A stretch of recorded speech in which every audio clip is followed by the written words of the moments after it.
За та бүхэндээ энэ сайхан өдрийн мэндийг хүргэе. Тэгээд цэцгээр мэнчилгээ төвшүүлээд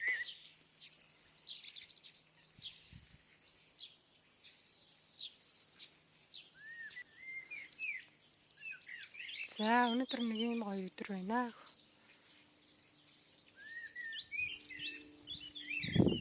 Энд нөгөө залгалт хийсэн сарнаа маань сайхан цэцгэлж байна. Залгалт нь ингээ байж байна. Залгалт хийсэн хэсэг нь цэцгэлээгүй мөртлөө гоё навчин гарцсан байж байна. За энийг цөмөр үзнэ. За тэрнээс гадна нэг цэцэг маань бөөсчихсөн хөрхий. Тэгээ тэрийг би сая сүүгээр ингээ хярмаар шүршлээ. Пинк аваад гээд энэ ингээд гоё өрөө өгч байгаа цэцэг маань энэ дээрээсээ ингээ тараа бөөсцсөн. Шорхолж яваад ахаар нь би харсан чинь тэг би нэг юм саванд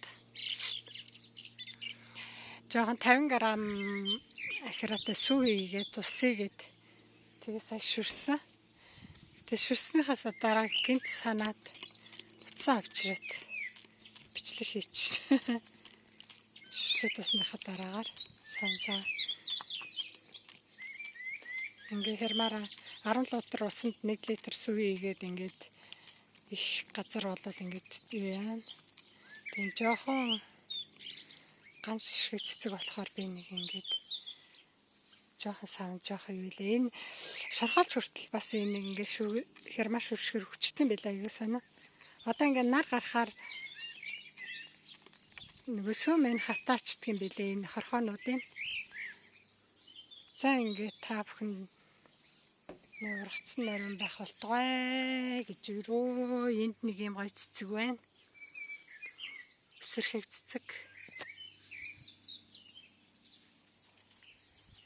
За тэгээ та бүхэн өдрийг сайхан өнгөрүүлээрэй.